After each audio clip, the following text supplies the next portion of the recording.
é preciso olhar para a realidade de cada família, para a gente poder entender. Porque qual que é o objetivo do LOAS, né, do benefício assistencial? É prover a dignidade daquela família e principalmente daquela pessoa que possui direito ao recebimento do benefício, né, do LOAS. Então, quando a gente foi analisar esse caso, a gente viu que o pai dessa criança, ela realmente tinha um emprego, inclusive com carteira assinada, e ele recebia em torno, eu não estou lembrando agora, mas era em torno de 2 salários mínimos, vamos colocar aí 3.000, né, e poucos reais. E quando a gente fazia divisão, né, do meio lá para entender a renda per capita, realmente ficava acima do que a lei exige, e mesmo essa relativização de um MEI. E nós entramos com a ação. E foi feita a perícia social, com fotos, o laudo social, com a juntada de tudo. E a perícia social ela foi favorável. Inclusive, eu lembro que na conclusão constava assim: olha, o acesso ao benefício assistencial ele vai trazer qualidade de vida, porque demonstrava certinho os gastos que aquela família tinha com a criança. Então, tinha gastos com fonoaudiologia, com fisioterapia, com medicamentos caros, né? E a mãe não conseguia trabalhar porque ficava por conta ali da criança. Então, o salário do pai ele ia embora. Então, quando a gente ia ver ali o que sobrava para aquela família, não sobrava nada. E a residência é realmente muito humilde, vivendo de forma precária. Eu lembro que do laudo falava isso, vive de forma precária.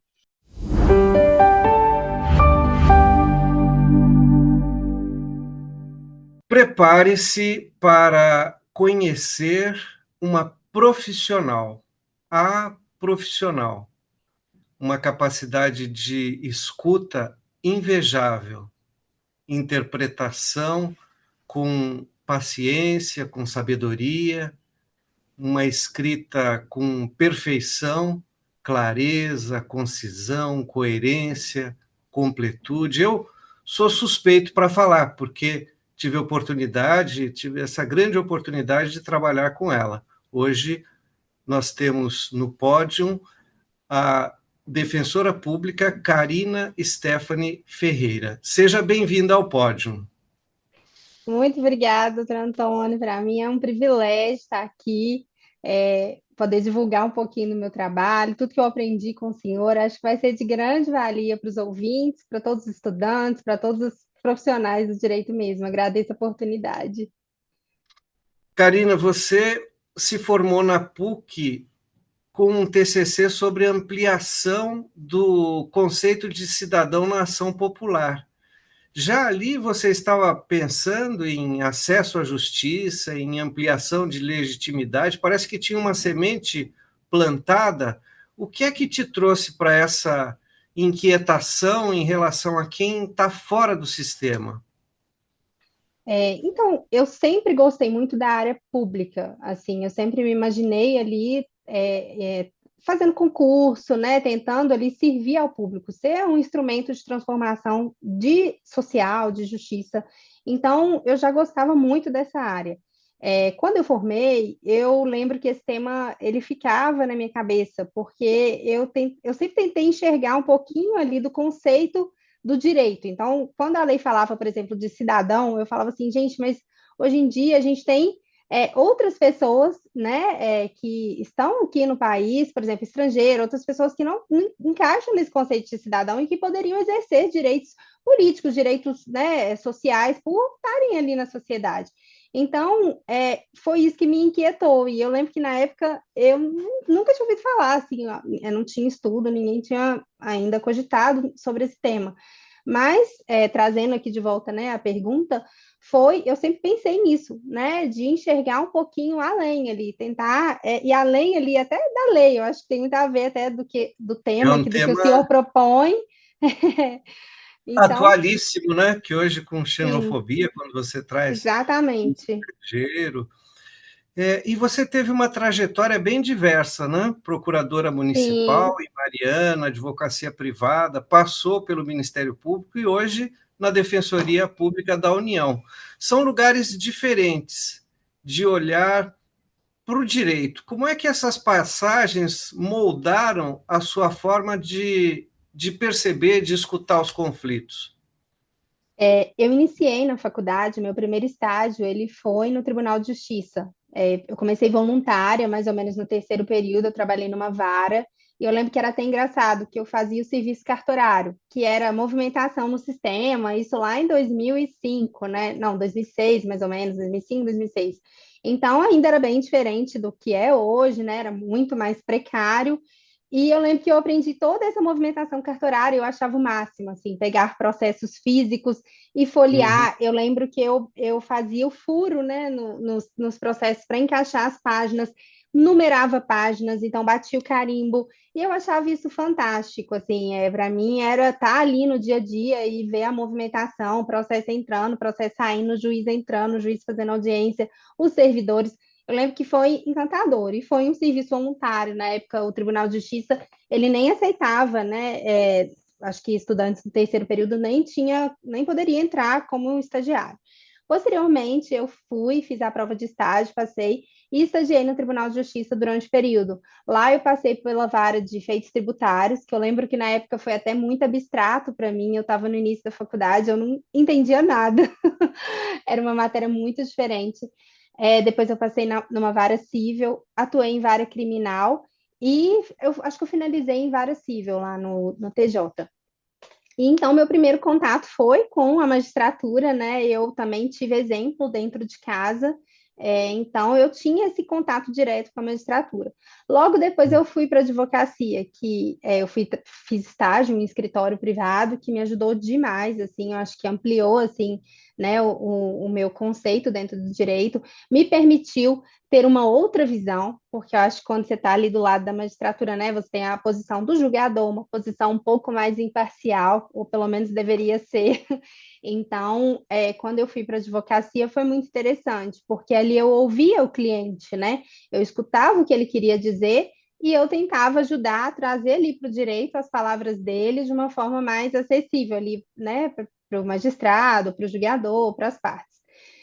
Posteriormente, eu saindo do escritório privado, eu fui atuar, né, assim que eu formei, eu me matriculei na pós de Direito Público e fui convidada para trabalhar foi um cargo de confiança, não foi nem concurso à época, como procuradora municipal do município de Mariana, que foi uma outra experiência incrível, assim, porque eu lembro que na época eu ia, morava em Mariana, né, voltava todos os finais de semana, e foi maravilhoso, foi quando eu me encantei, assim, pela área pública.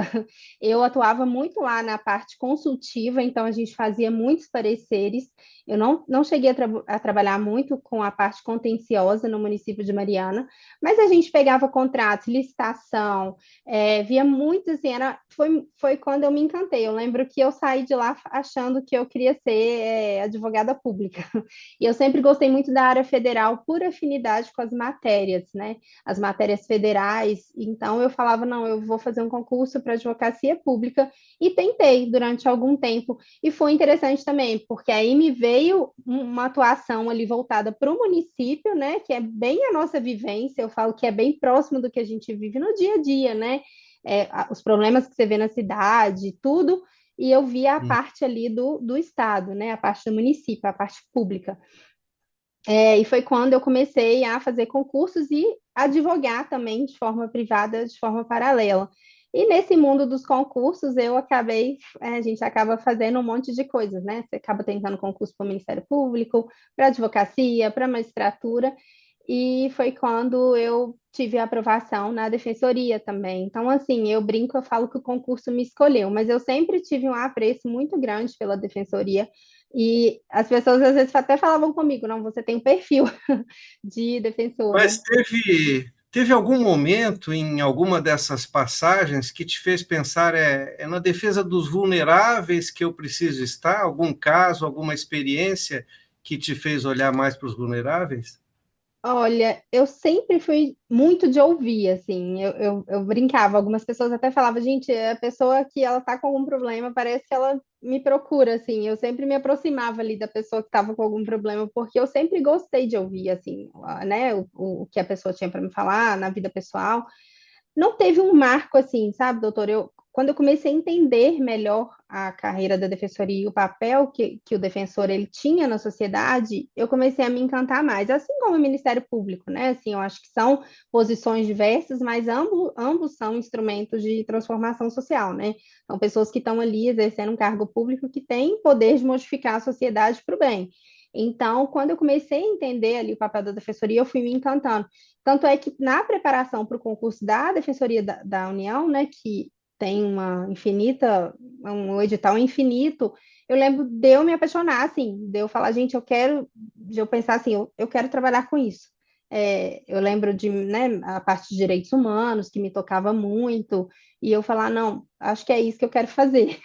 Então, eu lembro que foi mais ou menos assim, mas eu acho que toda essa minha bagagem de, né, experiência em outros órgãos também vai moldando e a gente vai tendo certeza também do que a gente não quer.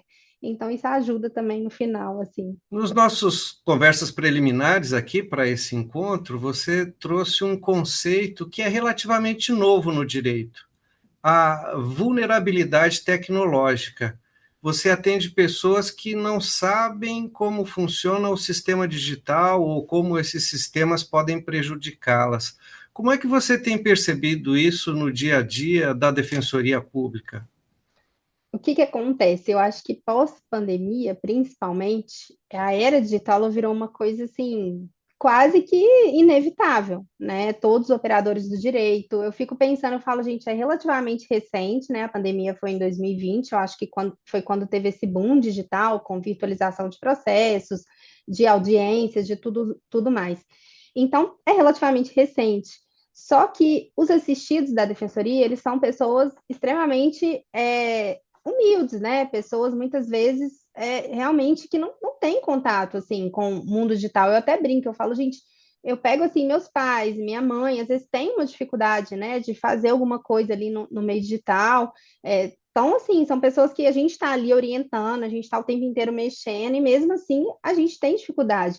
Imagina essas pessoas, né? Então, assim, o que eu vejo é que tudo é digital, tudo é virtualizado. E muitas vezes, quando a gente vai fazer um atendimento, a pessoa ela nem sabe ali. Ela não sabe, por exemplo, na área criminal. Tudo é emissão de guia, acordo de não persecução penal. A pessoa tem que emitir guia, ela tem que pagar. Então, o que eu vejo é colaboração, né? Tanto nossa, que a gente auxilia, consegue. Muitas vezes a gente fala, não, comparece aqui na unidade, a gente vai ajudar a fazer o passo a passo, até no INSS, tudo é pelo aplicativo Meu INSS. Então, a pessoa ela tem que fazer um requerimento, ela tem que entrar lá no Gov, aí tem que ter a conta prata, tem que. Então, assim, é muito complexo. Então, mas o que eu vejo, pelo menos, né, na unidade onde a gente atende tudo, é que os servidores da Justiça Federal, do Ministério Público e a gente, obviamente, são muito, assim, atenciosos, muito disponíveis. Então, eles estão ali, ajudam, emitem a guia, ou para audiência, eles ligam para a parte, fazem o teste antes para ver se a pessoa consegue acessar o aplicativo, vai conseguir comparecer à audiência. Então, eu acho que é isso. Acho que com o mundo que a gente está vivendo, a internet, né, é inevitável, mas precisa ali de um auxílio, de uma paciência, né, das pessoas que lidam aí com o sistema para auxiliar esses vulneráveis. Uma questão interessante é essa divisão que se faz, né? O que é patrimonial e o que é não patrimonial, extra patrimonial. E aí, nessa matéria, você lida com documentos que são falsificados digitalmente, empréstimos fraudulentos, mas isso ligado a assistidos que são idosos ou com deficiência. Então, será que é só o patrimônio? Isso é patrimonial, como aquela crença do disponível, ou é algo maior? O que você diria que se perde, né, quando alguém tem a sua identidade digital invadida dessa forma? É muito complexo, porque como o senhor falou, muitas vezes esses assistidos, eles, por exemplo, no caso de empréstimos fraudulentos, muitas vezes eles dão anuência, eles fizeram realmente o empréstimo, só que eles não foram bem orientados. Houve ali um golpe, uma fraude por trás, né? A pessoa ela é induzida a fazer aquilo. Então, não é só o patrimônio que está se perdendo. A pessoa me ligou e se passou por fulano e eu dei minha senha e a pessoa foi fazendo e eu fiz uma transferência de um valor alto. O que que a gente pode fazer? E aí a gente sempre tenta, né, resolver tudo de forma extrajudicial, a gente oficia as instituições, pede cópia, né, do que foi feito, pergunta sobre tentativas de resolver aquilo extrajudicial. E as empresas normalmente são um pouco mais secas, assim, ele fez o empréstimo, tá aqui, ó, ele anuiu, ele foi lá, ele assinou, e ele, por telefone, tem a cópia da gravação, mas a gente não está discutindo só isso, né? Tem um pouco além ali, né? No mundo digital, né? Então, assim, eu acho que perde muito mais do que o patrimônio. É muito frustrante, é muito triste, é vergonhoso muitas vezes para essas pessoas passar por esse tipo de situação. Então, assim, é muito complicado, porque eu falo que ajudou demais hoje o online, tudo, mas trouxe um pouco esses problemas que eu acho que a gente não tinha antigamente, né? Então, a gente tem novos conflitos. Penso que é isso, assim. Aqui no Podium, a gente tem o propósito de divulgar o método de casos. E, especificamente, a ideia é, em cada entrevista, a gente se deter um pouco mais sobre um caso. A gente está colocando um contexto, né? E você está trazendo um contexto complexo e com a sua sensibilidade, que nós conhecemos. Mas vamos entrar, então, naquele caso do benefício negado, né? É um caso que trata de falta de miserabilidade, ou o que é que o sistema não estava vendo, o que é que o juiz não estava vendo. Aqui eu estou dando spoiler, mas gostaria de te pedir que conte esse caso. Esse caso foi um caso interessante, que ele me marcou na minha atuação, e assim, eu acho que é um perfeito caso para a aplicação do método estudo de casos. Quando eu comecei a falar, né, da minha trajetória, acabou que eu não comentei, quando eu trabalhei no Ministério Público com o senhor, né, o quanto eu falo que foi um divisor de águas mesmo na minha atuação jurídica, na minha atuação profissional, porque quando a gente aprende a olhar ali para os fatos, a entender como que muda a aplicação do direito. Esse caso foi um caso de benefício assistencial, que é previsto, né, na Lei de Assistência Assistencial, de LOAS, que é destinada a pessoas com deficiência, né, que não possuem ali capacidade de manter a sua subsistência ou tê-la provida por sua família. E esse caso foi o caso de uma criança. Ele chegou para a gente após ter feito o requerimento administrativo no INSS e o benefício ter sido negado, não pela deficiência, porque a deficiência ela foi reconhecida, mas por não atender o critério de miserabilidade. O que que a lei fala? A lei fala que vai ter direito ao benefício assistencial aquela família que tiver a renda per capita inferior a um quarto do salário mínimo. A renda per capita, né? A gente pega ali a quantidade de membros da família e soma as rendas e divide pela quantidade de membros. Aí a gente vai ter a renda per capita. Esse critério trazido pela lei de um quarto do salário mínimo, ele está defasado, né? Assim, é muito baixo se a gente considerar as necessidades hoje, os gastos, o custo das coisas, né? Para manter ali o mínimo de sobrevivência. Então, tem até uma interpretação jurisprudencial que deu uma interpretação para esse artigo, falando que ele pode ser relativizado para meio salário mínimo, que a gente ainda entende ser pouco, a depender do caso concreto. Eu entendo que tem que ter um critério fixo, porque o julgador, né, e os demais órgãos, eles precisam de um parâmetro para poder avaliar, mas é preciso olhar para a realidade de cada família, para a gente poder entender. Porque qual que é o objetivo do LOAS, né, do benefício assistencial? É prover a dignidade daquela família e principalmente daquela pessoa que possui direito ao recebimento do benefício, né, do LOAS. Então, quando a gente foi analisar esse caso, a gente viu que o pai dessa criança, ela realmente tinha um emprego, inclusive com carteira assinada, e ele recebia em torno, eu não estou lembrando agora, mas era em torno de 2 salários mínimos, vamos colocar aí 3.000, né, e poucos reais. E quando a gente fazia divisão, né, do meio lá para entender a renda per capita, realmente ficava acima do que a lei exige, e mesmo essa relativização de um meio. E nós entramos com a ação. E foi feita a perícia social, com fotos, o laudo social, com a juntada de tudo. E a perícia social ela foi favorável. Inclusive, eu lembro que na conclusão constava assim: olha, o acesso ao benefício assistencial ele vai trazer qualidade de vida, porque demonstrava certinho os gastos que aquela família tinha com a criança. Então, tinha gastos com fonoaudiologia, com fisioterapia, com medicamentos caros, né? E a mãe não conseguia trabalhar porque ficava por conta ali da criança. Então, o salário do pai, ele ia embora. Então, quando a gente ia ver ali o que sobrava para aquela família, não sobrava nada. E a residência é realmente muito humilde, vivendo de forma precária. Eu lembro que do laudo falava isso, vive de forma precária. E na sentença, o magistrado simplesmente falou que não atendia ao critério de miserabilidade estabelecido pela lei. Então, o pai tinha um salário fixo de tantos reais, então não tinha como conceder. E foi aí que a gente entrou com o recurso inominado e batemos muito nos fatos ali. A gente mostrou, olha, ele realmente está acima da lei. Se a gente for olhar a lei, não tem que ter mesmo. Mas aqui, o benefício assistencial, ele é imprescindível. A família vive de forma humilde, a criança tem gasto com medicamento, tem gasto com fisioterapia, com fonoaudiologia, com tudo. A mãe não consegue trabalhar porque está olhando, né, a criança ali no dia a dia. O pai precisa trabalhar, porque mesmo se vou parar de trabalhar para receber só o LOAS, que é no valor de um salário mínimo, não cumpre, não fecha a conta, né? Um salário mínimo ali não ia dar conta de garantir ali o cuidado mínimo dessa criança.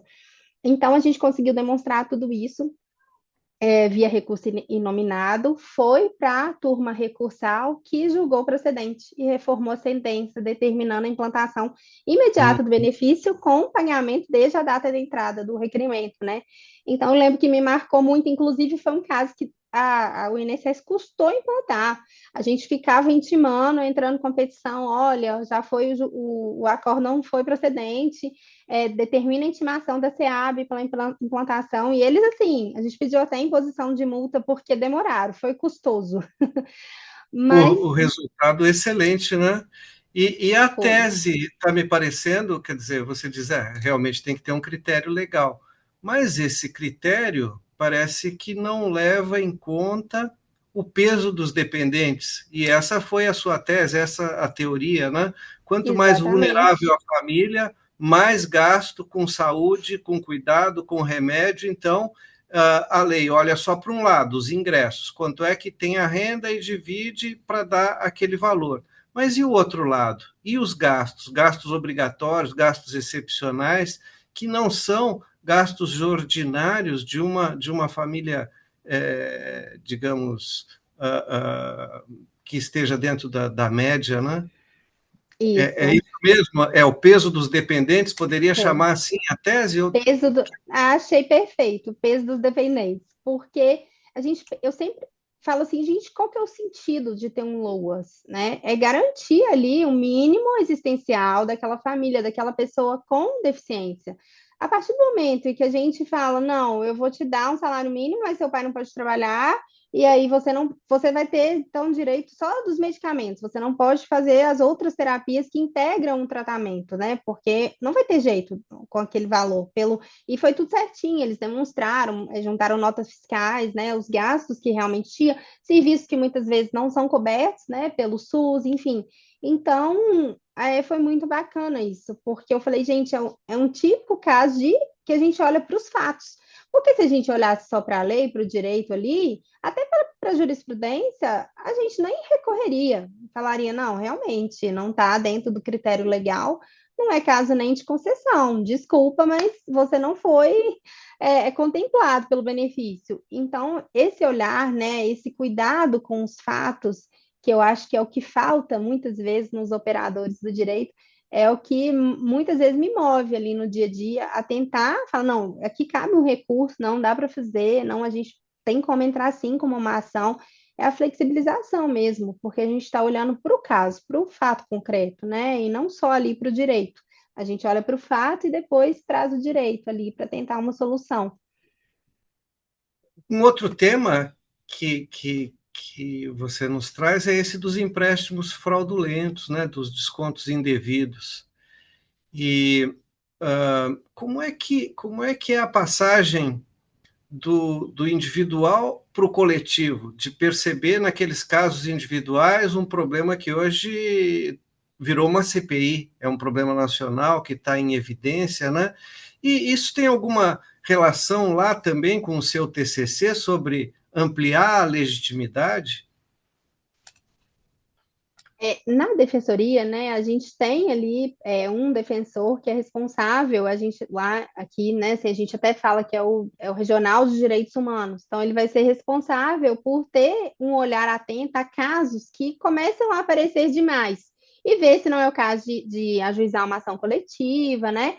Então a gente sempre reporta, nós que trabalhamos ali com o individual, quando a gente começa a ver muita gente aparecendo, olha, está acontecendo demais isso, a gente até comunica ele para ver se não é caso de ter uma atuação coletiva, né? Então, é o caso desses descontos, assim, a Defensoria ela até começou a atuar em diálogo com o INSS, fazendo muitas vezes acordos que a gente consegue resolver extrajudicialmente, porque tem um grupo ali da DPU que faz essas reuniões periódicas com o INSS e eles conseguem fazer estratégias, acordos que vão ser cumpridos. O caso desses descontos foi isso, assim, eles trouxeram até um manual de como a gente poderia orientar os assistidos a solicitar o cancelamento. Então, o meu INSS, que é o aplicativo, ele passou a ter essa funcionalidade. Você consegue acessar e já pedir imediatamente o bloqueio, né, desses descontos associativos ou até mesmo os descontos fraudulentos. Então, assim, isso foi muito bom, que a gente mesmo consegue orientar o assistido a fazer, ou a gente consegue, a depender, a gente mesmo, mediante acesso aos nossos sistemas, já pedir esse bloqueio. E antigamente, o reembolso, por exemplo, desses valores, no caso de associações que fazem descontos pequenos, né, a gente pediu o reembolso dos valores que foram descontados indevidamente. Então, essas associações, elas tinham que pagar. Hoje a gente já tem ali, o assistido, ele pode pedir, sendo de responsabilidade do INSS, o pagamento desses valores, e eu acho que aí o INSS resolve depois com a instituição, o que está certíssimo, né? Está repassando ali o mais difícil para quem tem mais poder de resolver.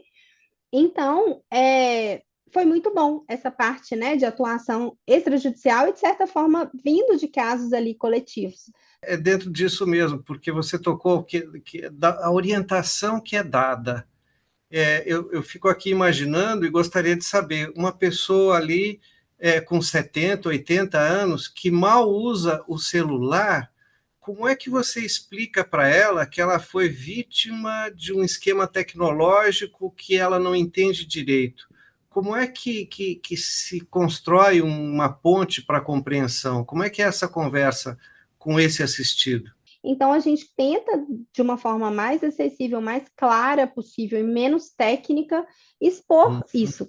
E muitas vezes, como eu disse, esse cancelamento, o acesso ao sistema do INSS, ele é feito por um aplicativo, mas ainda, graças a Deus, ainda tem possibilidade de acesso via telefone, que é pelo 135. Muitas vezes demora, é um pouco mais lento, mas costuma resolver, ou até mesmo ir na própria agência, né? A gente muitas vezes orienta, porque tem muita coisa que depende ali do assistido, né? A gente não consegue fazer por eles. Então a gente fala, olha, pode acessar o aplicativo. Eu costumo até às vezes mandar o passo a passo, assim, olha, vai menu, até eu falo que a gente até tem que saber tudo certinho. Então, menu, clica aqui, faz isso. Eu acho que a informação hoje, os sites do governo, do INSS, eles têm, realmente são muito informativos. Ou então a pessoa pode ir na agência conversar com o funcionário ou ligar no 135. A gente sempre se coloca à disposição para sanar eventuais dúvidas, mas a chave, né, de ter uma conversa boa, normalmente realmente o menos técnico possível, de forma mais clara. Eu sempre falo assim, olha, a pessoa que não é do direito, ela tem que entender. Então, a gente não pode ficar usando termos muito, né, difíceis, termos muito técnicos, porque aí realmente dificulta a comunicação. Então, é basicamente isso. Você fala aí da clareza, né? Conhecendo o seu texto, já mencionei, elogiei a sua escrita, e, em particular, você tem um trabalho sobre gestão pública e responsabilidade na elaboração de pareceres jurídicos, pensando aí no papel transformador do direito público. Quando o problema individual se torna coletivo, como no caso desses empréstimos fraudulentos, ele também pode virar uma política pública, uma mudança estrutural, né? A gente está na fase dos processos estruturais e uma ideia aqui que a gente tem trazido no pódio é justamente, a partir dos casos individuais, pensar no coletivo e pensar em mudanças sistêmicas. Com a sua experiência, com o método, como é que o método de casos pode construir pontes para a gente partir do individual e ter essas soluções coletivas e sistêmicas? Olha, eu acho que o primeiro ponto, assim, é quando a gente pensa no caso de empréstimos fraudulentos, quando a gente fala, os assistidos são vulneráveis, tudo bem, eles são, mas de certa forma a gente entende também que tem uma vulnerabilidade das empresas, que a partir do momento que se permite uma contratação com fragilidade de documentos, né, assim, com uma fragilidade ali na verificação, se é a pessoa que está contratando, se realmente os documentos batem, né? Tudo hoje é online, você envia um documento, pronto, é super fácil hoje de falsificar, com a inteligência artificial, pensa assim, qualquer coisa pode parecer verdadeira, então a gente sustenta isso também, que é dever das empresas, pensando no coletivo, ter mecanismos mais eficientes de fiscalização ali, né, de dados pessoais das pessoas que estão efetivamente contratando.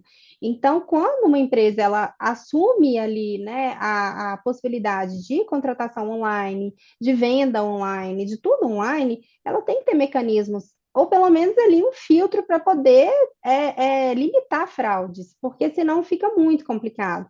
Então, eu acho que é dever, teria que ter mais normas de imposição, e muitas vezes a condenação, ela tem um pouco esse objetivo, né, quando a gente fala, né, como, por exemplo, no caso do dano moral, ele tem um efeito ali um pouco, né, de inibitório, para que a empresa, ela tenha um cuidado da próxima vez, além do efeito reparador, então, eu acho que é um pouco disso, quando a gente pensa no lado dessas grandes empresas, né? Até de bancos, enfim. Então, é ter ele. Eu acho que eles podem investir em sistemas que conseguem ter ali um mínimo para ver se os documentos apresentados são legítimos. A gente tem, no caso de fraudes, por exemplo, a gente tem ajuizado ações porque não foi observado o perfil do consumidor. Então, uma pessoa que nunca fez uma transação de 5, 10 mil reais, de repente faz um monte de transação e essas transações elas são autorizadas. Então, é dever ali dos bancos ter esse cuidado. Falar, peraí, não é perfil do consumidor que a gente está analisando aqui fazer esse tipo de transação. Então, vamos ver se é autêntico, se é legítima essa contratação? Vamos tentar entrar em contato, vamos pedir ali, vamos deixar pré-aprovado e pedir para ele ali entrar em contato, pedir uma confirmação, eu acho que seria possível evitar muitas fraudes se tivesse esses cuidados. Porque aí, na hora que entrasse em contato com o consumidor, fala, não, é igual cartão de crédito, né? A gente recebe ali a mensagem, você fez uma compra de tanto, você fala não, pronto, acabou. Então, acho que é dever, pensando no coletivo, sim, dessas empresas terem esse cuidado. Eu acho que a gente pensando assim de forma global, né? Porque aí, se tiver todos os cuidados e acontecer, a gente pode ali falar, não, não, é, não, realmente aconteceu e tentar ver o que dá para fazer, mas pelo menos a empresa ela tomou os cuidados mínimos que deveriam ser assim inerentes a quem exerce esse tipo de atividade. Estou tentando lembrar, tô até precisando renovar aqui minhas leituras. Do direito. Nossa, eu lembro de um antigo também, clássico, né? Mas assim, trazendo um pouco da questão da justiça, né? Que é a espera de um milagre, que é um filme também bem interessante, que traz essa questão da justiça no julgamento, né, da pessoa ali em situação de vulnerabilidade também. Agora, a obra de livro, tô tentando lembrar aqui. A gente tem tantos assim, mas na hora que vem assim, a gente não consegue lembrar. Eu vou pedir sugestão pro doutor, porque não estou conseguindo me lembrar agora. Vamos caminhar aqui para um fechamento. Para alguém que está começando na defensoria ou em qualquer carreira que lide com pessoas vulneráveis, o que você diria? Qual o seu conselho mais importante sobre como estudar, como não endurecer, como manter a sensibilidade diante do sofrimento? Eu acho que qualquer carreira jurídica, né, assim, até na advocacia privada mesmo, né, quem está no direito, eu acho que o principal instrumento é saber ouvir, né, a gente tem que saber ouvir e não pré-julgar. Muitas vezes a gente vem, tanto na nossa vida pessoal mesmo, a gente tem pré-julgamentos, e isso é muito complicado, porque até na minha posição já aconteceu do assistido chegar para a gente ter uma ideia, e aí a gente vai ouvir na outra parte e fala, não, não é bem assim, não é. Então, assim, a gente tem a capacidade de ouvir, a capacidade de se retratar, de mudar. Eu acho que é um instrumento, assim, fundamental para quem quer seguir na carreira jurídica. Com relação ao concurso e à preparação, é assim, eu sempre falo que hoje, se eu fizesse a prova da defensoria, acho que eu seria aprovada em primeiro lugar. Porque quando a gente tem ali a atuação, a prática, a gente consegue entender melhor. Tanto a solução, você consegue, mesmo às vezes não estudando tanto quanto antes, né? Quando você está fazendo um concurso, a gente acaba estudando muito mais ali a lei, os livros, a doutrina, a jurisprudência, e no dia a dia a gente não consegue manter esse ritmo de estudo, né? Que o trabalho acaba exigindo muito mais, apesar de que não tem jeito, você tem que estudar para sempre e se atualizar, mas é sempre pensar na prática mesmo, né? Então, igual eu falei, é sempre pensar o porquê que aquele instituto existe. Então, como eu disse, né, no caso que eu trouxe de exemplo, por que que o LOAS existe? Não é para dar qualidade de vida ali para a pessoa com deficiência, para o idoso maior de 65 anos, então eu preciso olhar ali para o caso e ver se esse caso ele faz sentido ter o direito negado. E acho que isso para qualquer situação ali, né? Assim, no direito criminal, no direito ambiental, né? A defensoria, eu atuo no ofício geral, então a gente tem diversas demandas, desde estrangeiros que chegam pedindo documentação mínima, até problemas com INCRA, né, problemas ambientais, a gente tem muito, e assim, a região, né, no norte a realidade é um pouco diferente, então a gente tem demandas mais sensíveis também. Então, acho que é isso, é ter uma sensibilidade com a realidade do que você está vivendo ali, assim, e tentar trazer soluções e por que que aqueles institutos, é sempre se questionar por que que isso existe dentro do direito, né? Por que que esse instituto existe? Eu tenho certeza que com esse questionamento, para que que ele existe, a gente consegue trazer soluções e isso facilita, né, para quem está estudando, para quem vai fazer uma prova. É saber, e no dia a dia é saber ouvir mesmo, é saber ouvir e Saber se ouvir. transpor. Karina, o que a Defensoria Federal te ensinou sobre escutar, sobre resolver conflitos e sobre ampliar aquele conceito de cidadania que você começou a pesquisar lá no TCC? O que a Defensoria Federal te ensinou sobre ser humana? Olha, nesses 3 anos da instituição, eu acho que me mudou muito, assim. Primeiro porque a gente vê o quanto, às vezes, uma coisa tão pequena ela vai mudar a vida da pessoa. Eu lembro de emocionar, porque às vezes, assim, você conseguir um salário maternidade, a pessoa ela vai te agradecer infinitamente por aquilo. E às vezes é tão simples, a gente que conhece a norma, né, vai entrar com um pedido, vai fazer uma petição ali, é uma coisa tão rápida, tão simples que a gente faz, e aquilo muda a vida da pessoa, igual o caso de benefício assistencial que eu falei, né, a gente lida muito com Bolsa Família, então são pessoas com uma realidade que realmente o mínimo ali para elas já muda a vida delas. Então, acho que nos torna pessoas melhores, faz a gente valorizar melhor o que a gente tem, as oportunidades que a gente tem, ao mesmo tempo em que nos torna mais sensível também. Né? A gente consegue, várias vezes chega um caso, eu falo assim, meu Deus, eu não sei o que fazer, mas eu consigo pensar e falar, não, alguma coisa tem para fazer, alguma coisa eu vou conseguir fazer nem que seja para oficiar uma instituição e entender o que que ela vai me falar, para a gente tentar chegar num acordo, numa alternativa, mas eu acho que o principal é isso, é saber que o mínimo ali pode mudar a vida de uma pessoa. Então, acho que isso nos torna mais grato no dia a dia, né, com o que a gente tem, com o nosso poder, né, de poder mudar a vida daquela pessoa.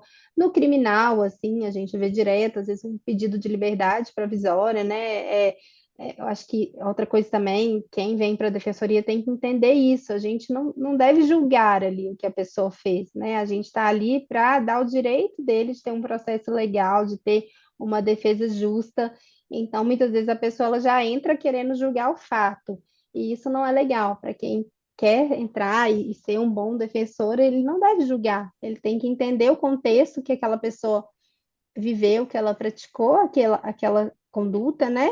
e pensar que a gente está ali dando o mínimo para ela, que é direito a um processo justo, um processo legal, uma defesa técnica. Então, isso eu acho que ajuda bastante, assim, mas com certeza a defensoria me tornou uma pessoa mais grata, mais Para encerrar, então, se alguém que está nos ouvindo quer aprender mais sobre os temas que nós tratamos, sobre vulnerabilidade tecnológica, sobre o método de casos, sobre a prática defensorial, ou sobre a construção de pontes, né? Por onde você sugere que essa pessoa comece? acho que um bom caminho é já maratonar no perfil do senhor, ver todos os vídeos, as entrevistas, né? Isso é muito bom.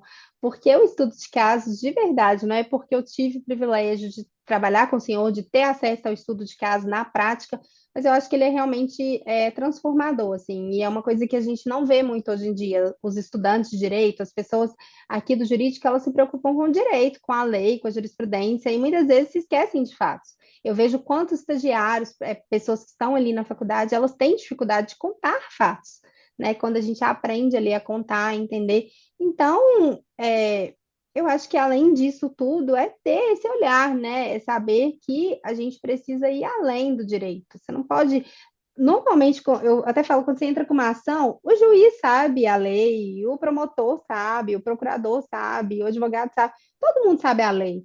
Então, o que vai diferenciar é ali a capacidade que você tem de chamar a atenção, é trazer um detalhe de fato, um detalhe específico daquela pessoa ali para poder, às vezes, mudar um resultado. Então, é muito importante ter esse cuidado, né? Assim, de e além do direito, eu penso assim, o senhor fala muito de obras, né, de leitura, e isso é importante, porque quando a gente começa a ler tanta literatura, tudo, a gente começa a abrir nossa cabeça também. E isso ajuda ali na interpretação do direito. Então, acho que tem que ir além, não pode ficar preso à lei, à jurisprudência, né? Isso é super importante, mas a pessoa precisa ir além. Então, vamos além, né? Humane é além, além da mente. Karina, muito obrigado. Uh, Todos temos muito a aprender com você. E eu quero deixar um convite porque nós logo vamos estar lançando a Casoteca. A Casoteca é um repertório de casos, então casos, nós vamos trazer casos lá da Procuradoria de Direitos Difusos e Coletivos, e você fica convidada a trazer também os seus casos para a Casoteca. A ideia é do caso que ajuda a compreender o passo a passo, né, da lei para a norma, da norma para a lei, esse movimento de consciência, do raciocínio. Então, você está convidada a trazer esses casos para que seja compartilhado esse conhecimento riquíssimo. Mais uma vez, muito obrigado e convido a todos para que continuem conosco, né, nessas reflexões. Eu que agradeço pela oportunidade, foi um prazer dividir com o senhor um pouquinho da minha experiência, do meu trabalho, e vai ser um prazer participar da Casoteca e trazer novas situações, novos casos, que eu acho que é dividindo o conhecimento que a gente aprende, né? Então, agradeço muito, senhor, pela oportunidade. Então, até breve. Como eu tenho repetido sempre aqui, a sabedoria começa na pausa. Muito obrigado. Muito obrigada.